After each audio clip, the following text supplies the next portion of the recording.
Thank goodness you're here. Oh, thank goodness you're here as well. Otherwise, this episode would be really unbalanced. But we had a lovely time playing it at the time. We talked about it back when it released.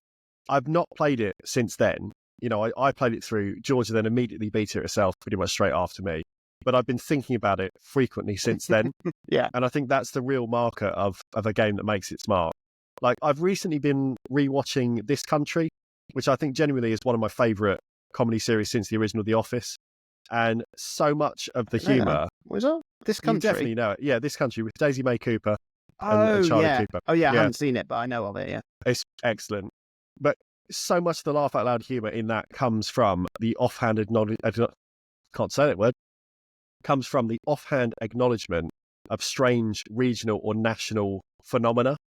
You know, the class tea towels that we all contributed to at primary school with doodles of our faces, people's fleeting obsession with the stuffed toys you'd get for renewing car insurance through comparethemarket.com, like little towns' obsessions with steam fairs and scarecrow festivals and stuff like that. The humour in This Country is all from like how imbued our lives are with like shared context of waves of inadvertent kind of cultural collectivism.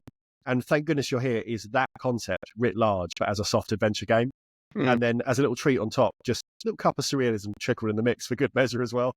And the more it sat with me, the more convinced I am that it can only really work for a British audience. Like, we talked for ages about, would it transfer to other countries? Could you make that work? And you can, to a point. Like, I think you can still laugh at strange regional accents. You can kind of giggle at silly Tim and Eric style sound effects.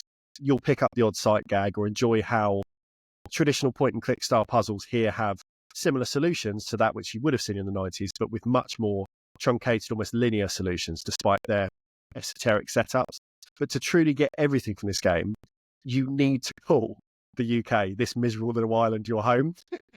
And you need to be of an age where you understand like how the tendrils of 80s Thatcherism bled into neoliberalism and damned whole portions of the country like sways of the north to forever be second-class states when it comes to infrastructure, political spending, stuff like that. It's all here in joke form, but it can only be in joke form because it's a very real thing that we understand in this country.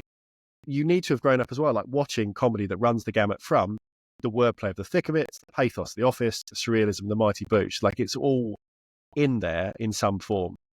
And that's why I think for us, this was such a home run of a game, because without going into detail thinking about it at the time, that was the context we were playing it with.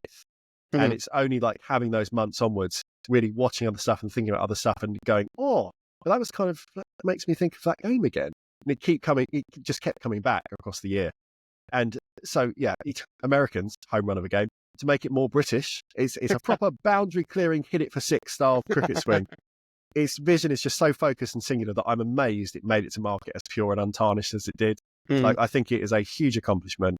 I'm glad it did well at the time. I hope it's kind of given the developers kind of the money and project space to think about next steps, other cool stuff they could make, whether or not it's of a similar kind of angle that they'd be coming from or something completely different. I just want to see where they go next, because it was just such a big win. I just had a lovely, lovely time with it. It is without a doubt the funniest game I've ever played. Yeah, for sure. Without a doubt. It's for sure. It's so good. I might replay it again over Christmas. It's only short, isn't it? It's like 2-3 hours. So yeah. Have a nice time with it. Nice winter's eve.